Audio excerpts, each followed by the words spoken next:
Welcome back to the 5 steps to starting your business. Today we will be discussing step 3, which is registering your EIN. In this session, we will cover what an EIN is, what it's used for, and the process of registering an EIN. EIN is really just an acronym for Employer Identification Number. And in simple terms, an EIN is really just a social security number for your business. It's a business identifier. So if you work on a W 2, let's say you're either a contractor or a permanent employee with a business, every time you get your W 2s on an annual basis and you go to file your taxes, they enter the EIN for the company that you work for.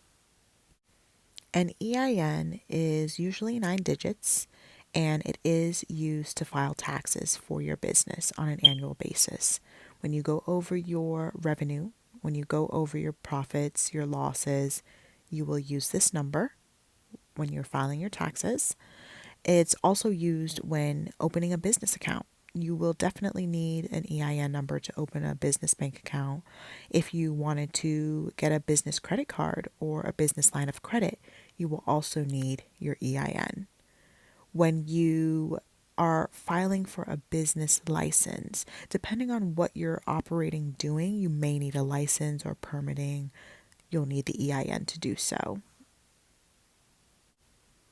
Now, when it comes to licensing, like I mentioned a second ago, depending on what business you decide to go into, you may need to get a license.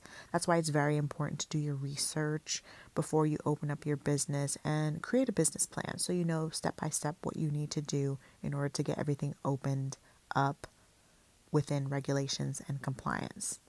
Now, if you are not properly licensed and you're conducting business that requires licensing, there may be fines or consequences, jail time associated with improperly running a business that is not licensed. So just make sure that you are looking into different types of businesses and what may or may not need to be licensed.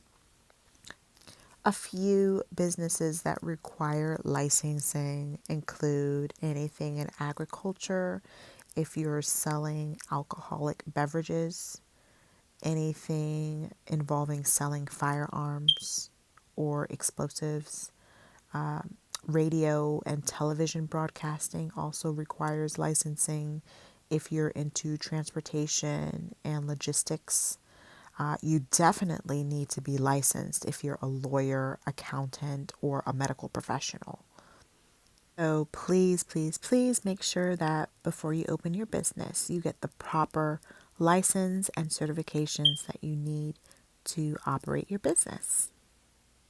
Now, lastly, we will briefly touch on registering an EIN, and the process is honestly not that bad. I had to do it.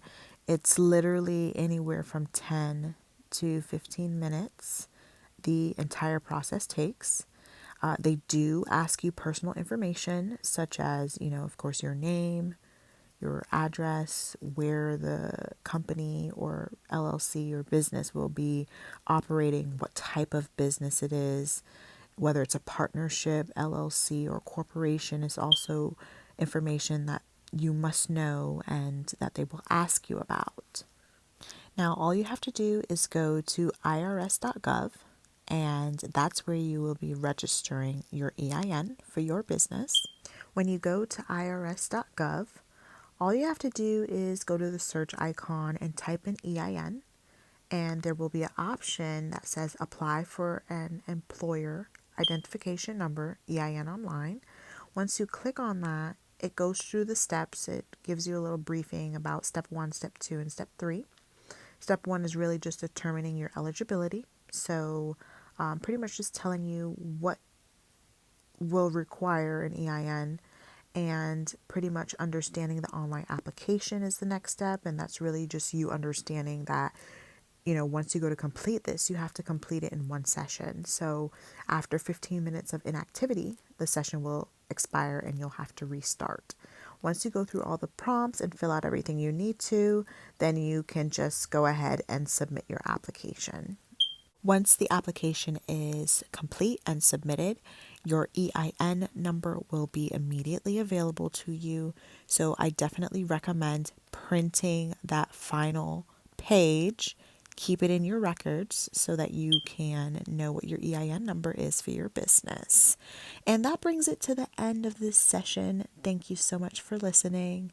And hopefully, this information is very, very helpful to you in you starting your business. See you next time for step 4.